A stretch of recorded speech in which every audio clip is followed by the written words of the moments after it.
Assalamualaikum warahmatullahi wabarakatuh. Selamat pagi, semoga keberkahan dan kesejahteraan untuk kita semua. Perkenalkan, saya Haris Imam Karim Fatur Rahman, salah satu dosen program studi S1 Teknik Elektro, Fakultas Teknologi Industri Universitas Ahmad Dahlan. Pada kesempatan ini, saya ingin menunjukkan mata kuliah yang saya ampu, yaitu Mekatronika. Mata kuliah ini merupakan salah satu mata kuliah wajib dan disampaikan dengan metode luring. Video ini dibuat guna memenuhi salah satu syarat sertifikasi dosen terkait pernyataan diri dosen dalam Unjuk Kerja Tridharma Perguruan Tinggi atau PDD UKT PT, khususnya di bidang pengajaran. Saya akan memulai untuk menjelaskan deskripsi informasi umum dari mata kuliah ini. Mata kuliah Mekatronika memiliki bobot 2 SKS teori dan diambil oleh mahasiswa yang telah sampai pada semester 5 di Prodi Teknik Elektro. Bahasa pengantar yang digunakan adalah bahasa Indonesia. Mata kuliah Mekatronika bertujuan untuk mengintegrasikan keilmuan mekanika, elektro, dan informatika. Pada mata kuliah ini kita akan membahas tentang komponen mekatronika, rangkaian elektronik, dan pemrograman informatika, yang dimulai dari konsep dasar sampai pada implementasi sistem yang terintegrasi. Ada beberapa capaian yang harus dikuasai mahasiswa saat menempuh mata kuliah ini, seperti pengetahuan, keterampilan, dan berpikir kritis. Referensi yang digunakan pada mata kuliah ini bersumber pada buku karangan Bishop yang berjudul Mechatronics. Mahasiswa juga dianjurkan untuk dapat membekali diri dengan pengayaan akademik yang dapat ditemukan pada buku, modul, serta mata kuliah lain yang mendukung pada semester sebelumnya. Adapun metode pembelajaran mata kuliah dilaksanakan secara sinkronus dan bergantung pada capaian yang ditargetkan pada masing-masing pertemuan. Namun tentu juga mengutamakan pada proses pembelajaran aktif mahasiswa, sehingga mahasiswa dituntut untuk dapat berperan aktif baik di dalam kelas, misal bertanya, menjawab soal, maupun di luar kelas saat pada dilaksanakan praktikum. Proses pembelajarannya merupakan pembelajaran kolaboratif. Evaluasi pembelajaran dilakukan dengan berbagai metode seperti UTS, UAS, diskusi, tugas mingguan. Asesmen keberhasilan mahasiswa dilakukan dengan berbagai macam cara, yakni uji kompetensi 1 berupa kuis dan uji kompetensi 2 berupa proyek akhir. Pembelajaran mata kuliah Mekatronika dilaksanakan selama kurang lebih 16 pertemuan, di mana 7 pertemuan sebelum UTS dan 7 pertemuan pasca UTS. Adapun bobot penilaian 25% untuk uji kompetensi 1, 25% untuk UTS, lalu 25% untuk uji kompetensi 2, dan 25% untuk UAS. Sehingga total pembobotan hasil evaluasi pembelajaran sebesar 100%. Demikian informasi yang dapat saya sampaikan mengenai mata kuliah Mekatronika. Berikutnya dapat disaksikan bersama cuplikan dari proses pembelajaran yang saya laksanakan secara tatap muka di ruang kelas. Terima kasih, selamat menyaksikan. Bismillahirrahmanirrahim. Assalamualaikum warahmatullahi wabarakatuh. Waalaikumsalam warahmatullahi wabarakatuh. Marilah sebelum kita mulai pembelajaran pada siang hari ini, kita berdoa menurut agama dan keyakinan kita masing-masing. Berdoa dipersilahkan.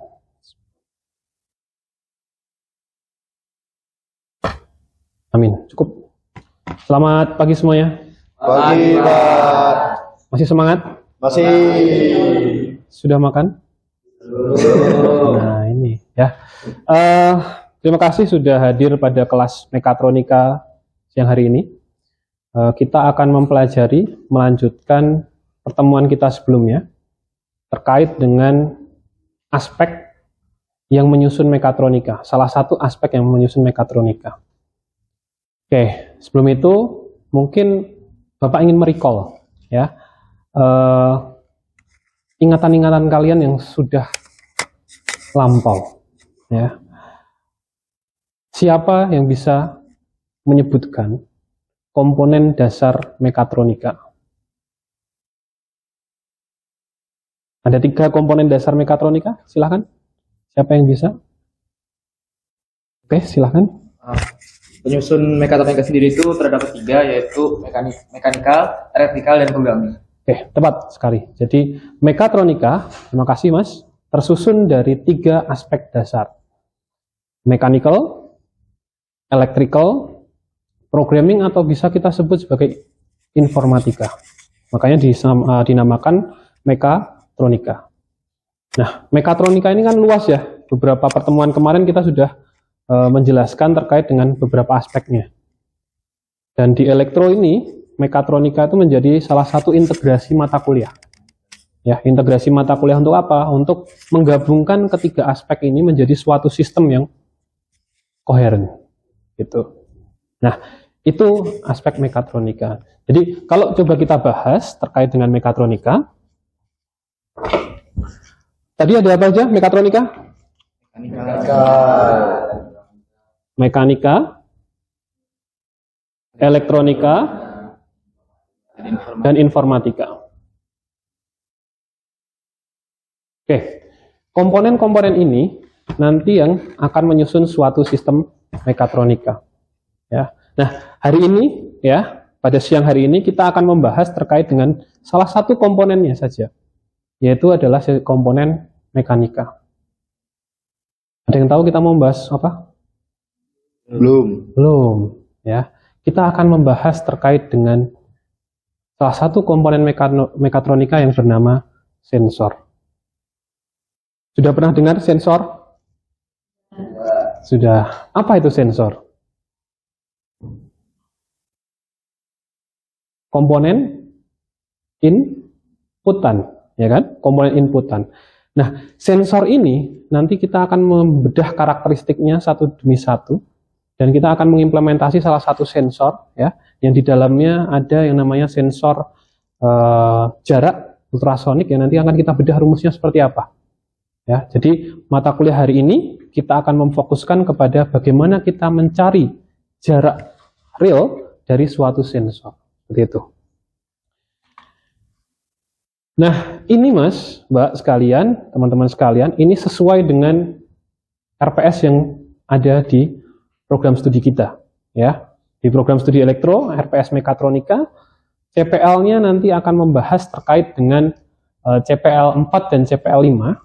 Kita spesifik di pertemuan ini kita akan membahas CPL 4, ya, dengan CPMK 2, yaitu memahami komponen mekanis, ya. Salah satu diantaranya adalah sensor tersebut.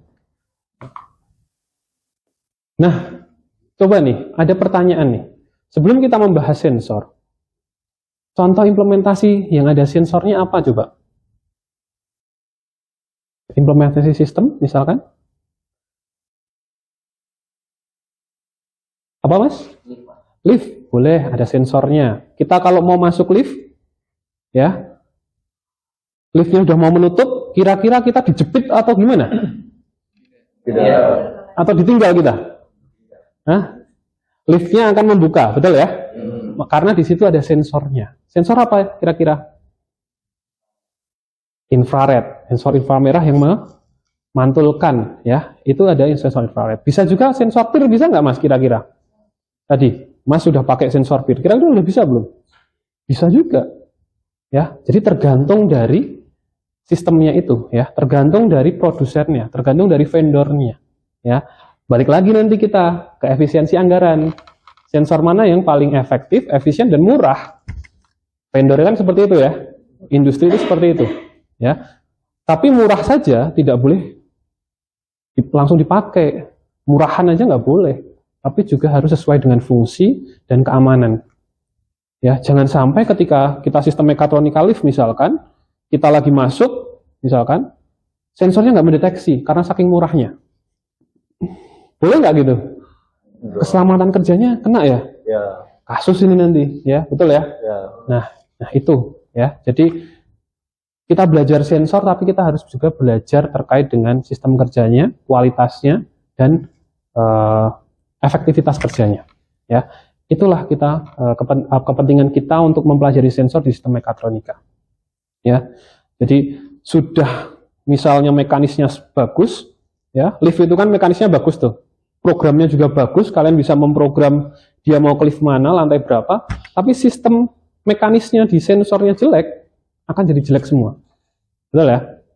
Nah, itu urgensi kita harus mempelajari sensor pada sistem mekatronika. mekatronika. Nah, sistem mekatronika itu tidak dapat terpisahkan ya dengan sistem pendeteksian dan pengenalan. Ya. Inputan dari sistem mekatronika itu pasti dia akan mendeteksi atau mengenali atau dia memonitoring ya. Dia mendapatkan data dari lingkungan. Itu sistem mekatronika, prinsipnya seperti itu. Ya. Lalu yang kedua, sistem pendeteksian lingkungan dalam sistem mekatronika dapat diakomodir oleh sensor dan transducer. Nah, seperti ini gambarannya, Mas. Secara umum, Mas dan Mbak sekalian, ya, teman-teman sekalian, gambaran sensor itu secara umum seperti ini. Jadi, ya, suatu sensor, ya, itu merupakan bagian masukan, ya, atau input untuk transducer. Berarti sensor itu cuma sebagai masukan, sebagai pendeteksi perubahan lingkungannya saja. Sensor itu.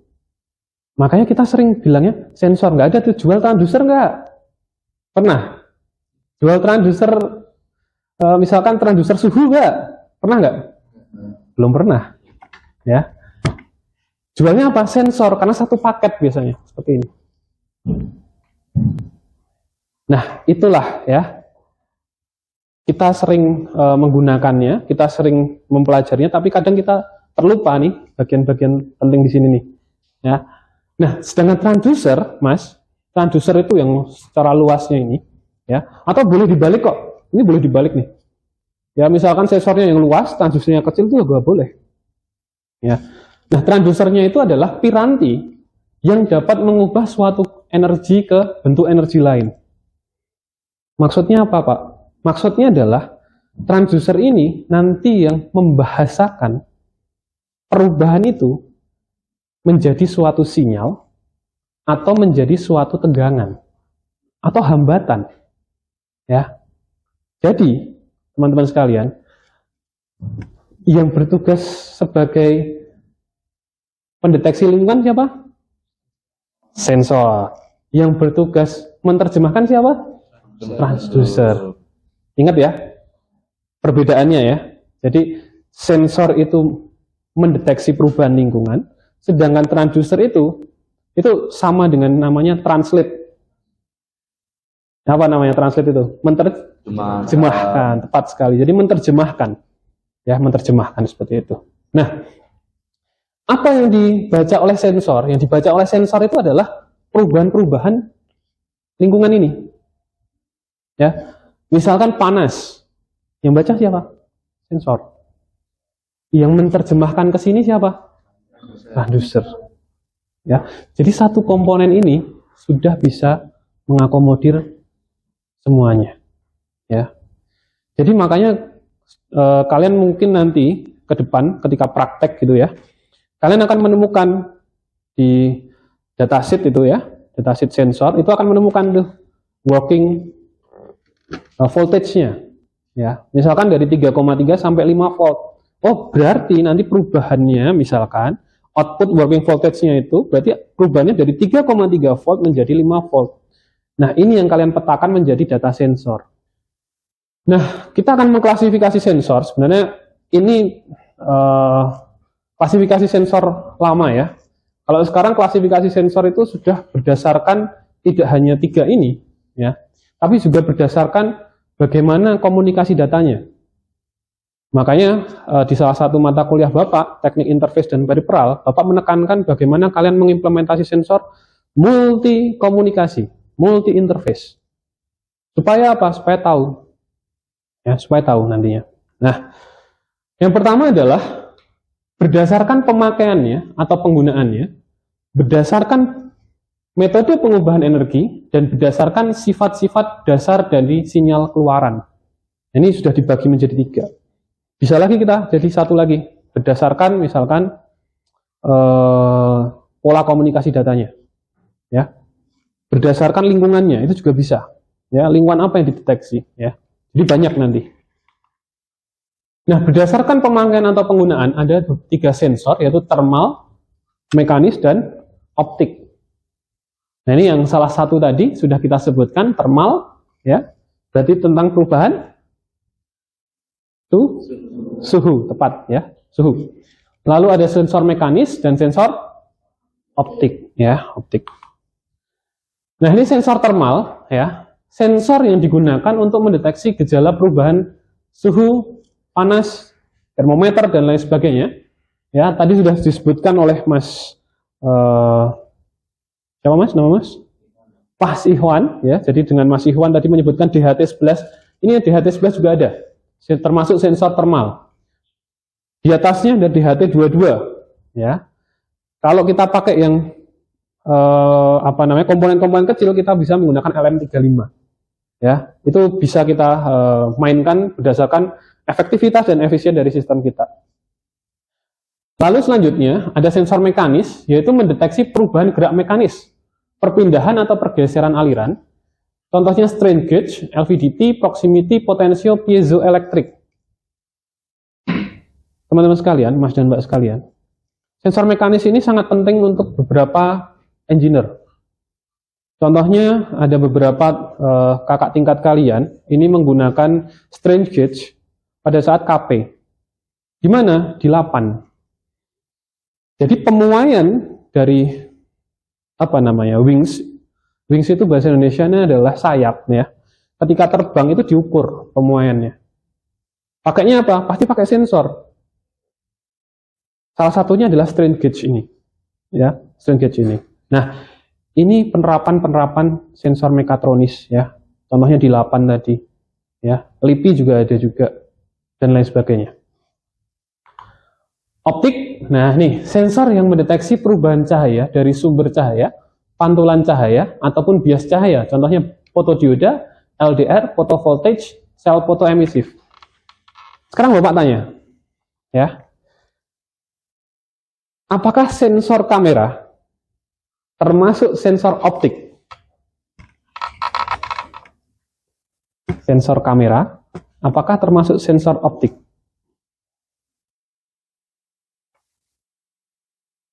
Mbak Erika, boleh mengumumkan pendapat? Apakah termasuk sensor optik atau tidak? Ya atau tidak? Iya, oke. Kenapa alasannya?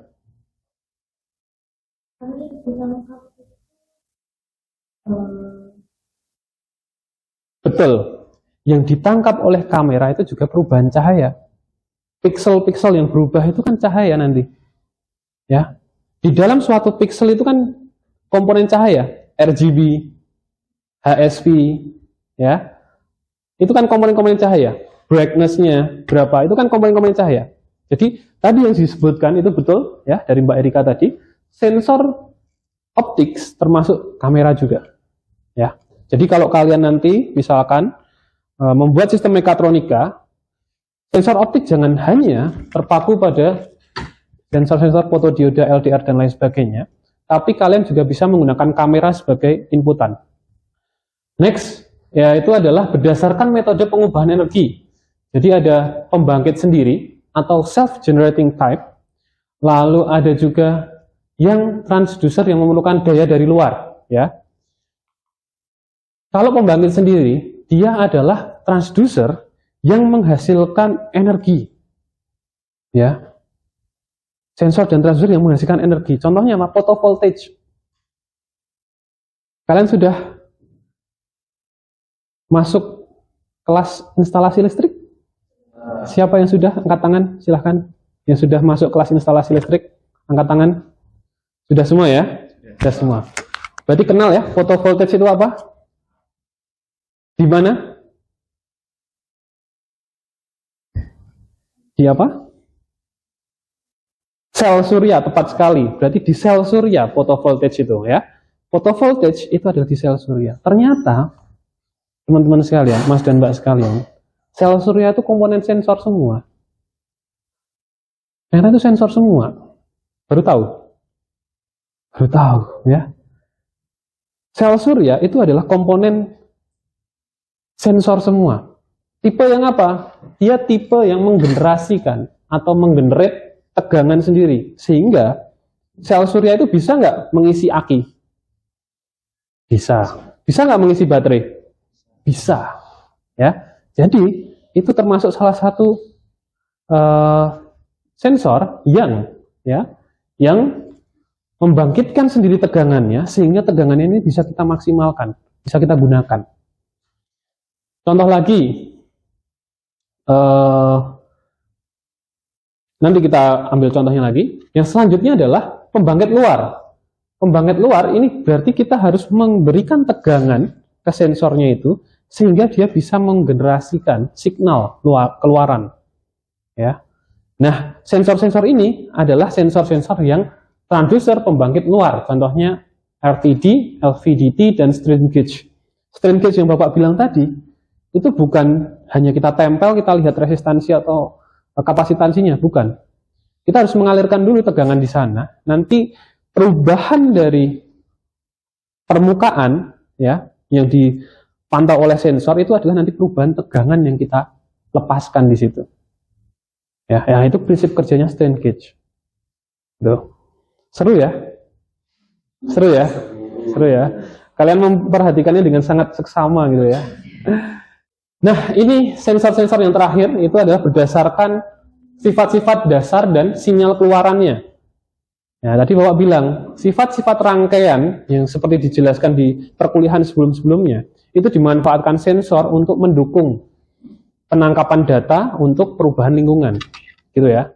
Oke teman-teman, kita masuk ke hal yang paling urgent juga ya terkait dengan sensor ini. Kita harus tahu karakteristik. Ya. Nah, karakteristik dari masing-masing sensor dan transducer itu ada beberapa. Yang perlu kita tahu adalah yang pertama adalah linearitas, ya. Linearitas itu berarti apa? Hasil output keluaran sensor harus sesuai dengan nilai aktual. Ini yang sering kalian pakai di skripsi. Ya. Di skripsi kalian jelas pakai ini biasanya. Sensornya nilainya berapa, lalu pengukuran bakunya berapa, kalian punya nilai error. Itu biasanya skripsi. Itu boleh seperti itu. Nah, kalau kalian tahu ini, berarti kalian tahu terkait dengan yang namanya linearitas. Ya. Sensor yang baik berarti harus seperti apa nilainya? Stabil terhadap pengukuran yang baku, betul ya. Jadi sensor yang baik adalah sensor yang mirip-mirip lah. Plus minus 5%, 2% boleh lah. Tapi kalau sampai 10%, no. Jadi sensornya atau setting kita itu agak susah ya, tidak terlalu bagus. Itu. Nah, yang kedua adalah sensitivitas ya. Peka nggak sensornya? Ya, kita harus tahu sensor kepekaan sensor itu ya. Salah satunya nanti kita akan berbicara terkait sensor jarak. Ternyata sensor jarak itu ada kepekaan lagi kalau kita pakai gelombang. Kepekaan terhadap kelembapan suatu daerah itu mempengaruhi kecepatan cepat rambat suara. Wih, gimana itu Pak? Nah, nanti kita bahas nanti ya. Yang selanjutnya tanggapan waktu, latensi atau delay dari sensor mendeteksi sampai dengan terbaca di perangkat sistem mekatronika kita cepat nggak? Kalau terlalu lama, berarti sistem mekatronika kita tidak real time, tidak waktu nyata seperti itu. Nah, seperti itu. Jangkauan, nah ini sensor itu juga ada karakteristik terkait jangkauan. Ya, kalau kalian mengukur suhu, ya, suhu di ruangan ini, ya, di titik ini. Dengan yang titik pojok, titik pojok, titik pojok itu pasti akan berbeda jangkauannya. Nah, ini karakteristik juga dari sensor. Nah, Bapak akan memberi contoh terkait salah satu sensor saja, ya, yang sering kalian pakai. Sensor apa ini? Ultrasonik. Mereknya biasanya apa? HCSR 05. HCSR 04. Memakai prinsip apa? Memakai prinsip apa? Pantulan suatu gelombang, betul. Jadi HCSR4 ini menggunakan prinsip pantulan gelombang. Sehingga konsepnya adalah ada yang bertugas memantulkan, ada yang bertugas menerima. Berarti ya, sensor ultrasonik menggunakan bunyi, jarak, oke, menggunakan gelombang ultrasonik. Berarti jarak ini bisa kita hitung nggak? Jarak antara titik pengirim dengan objek yang ada di depannya bisa kita hitung nggak? Bisa. Caranya gimana? Caranya kita bisa memakai ini, ya. contoh perhitungan jarak sensor ya. Jarak sensor itu adalah kecepatan suara ya dikalikan waktu tempuh dibagi 2. Kenapa dibagi 2? Bolak-balik. Ya, bolak-balik. Kalau satu aja dia nggak balik-balik sebenarnya. Ya. Kenapa dibagi 2? Karena dia memantulkan, yang dipantulkan itu memantulkan balik sehingga dibagi 2. Sehingga bisa kita berikan ya penyederhanaan yang kalau dia 340 berarti dia adalah 0,17 karena dibagi 2. Bisa jadi di sini juga berbeda Mas, seperti yang Bapak sampaikan tadi, teman-teman sekalian. Kelembaban suatu tempat itu mempengaruhi kecepatan suara dari sensor, perhitungan sensor ya. Sehingga 340 ini jangan jadikan patokan. Oke. 340 ini akan menjadi nilai rujukan ketika kalian di tempat tertentu. Paham? Paham. Oke, contohnya misalkan waktu tempuh ya dari suatu panjang gelombang atau suatu data yang terkirim itu adalah 1 detik. Sehingga jaraknya bisa kita hitung menggunakan 0,017 karena 340 itu kita jadikan cm per detik dikalikan 1000 sehingga 17 cm. Nah, sekarang kita sudah memasuki akhir ya. Kita sudah memasuki akhir. Bapak akan memberikan tugas ya terkait dengan ini ya. Silahkan dicatat ya. Silahkan dicatat. Yang pertama adalah ada 5 soal ya. Yang pertama adalah kecepatan suaranya adalah 340, 341, 342, 343 dan 344 dan 345. Jadi 341 sampai 345. Oke. Dengan jarak tempuhnya adalah 1 detik, 2 detik, 3 detik, 4 detik, 5 detik. Oke. Oke, sudah? Nah, mudah ya tugasnya ya? Oke. Silahkan nanti dikumpulkan ya, menggunakan ditulis di kertas ya. Lalu rumusnya digunakan, lalu hitung-hitungannya digunakan juga. Jangan lupa ya, satuan ya. Karena bisa jadi ini nanti 17 km nih kalau nggak kasih satuan. Ya. Bisa sensornya segitu? Hebat kalau bisa ya. Jadi 17 cm ini ya, jadikan tadi jangan sampai jadi satuannya tidak ada. Gitu ya. Nah, tugas bisa dikumpulkan, nanti akan Bapak share linknya melalui Google Form ya.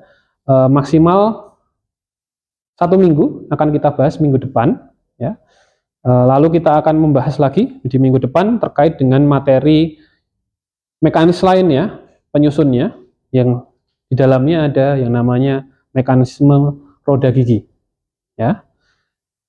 Bapak rangkum bahwa sensor itu merupakan inputan dari sistem mekatronika dan merupakan komponen penting dalam sistem mekatronika untuk dapat apa? Dapat menangkap perubahan perilaku, perubahan lingkungan sehingga dapat mempengaruhi sistem mekatronika kita. Nah, sistem mekatronika yang baik pasti sensornya baik, pasti mekanisnya baik, pasti elektroniknya baik, pasti informatikanya baik. Itu sistem mekatronika yang bagus. Cukup? Cukup? Sudah jelas? Masih semangat? Semangat. Oke. Kalau begitu, kelas hari ini ya, kita bisa akhiri, kita bisa tutup. Kita tutup dengan membaca doa sesuai dengan agama keyakinan masing-masing. Berdoa dipersilahkan. Berdoa cukup, Bapak akhiri. Kurang lebihnya Bapak mohon maaf. Billahi taufik wa hidayah. Wassalamualaikum warahmatullahi wabarakatuh. Waalaikumsalam warahmatullahi wabarakatuh.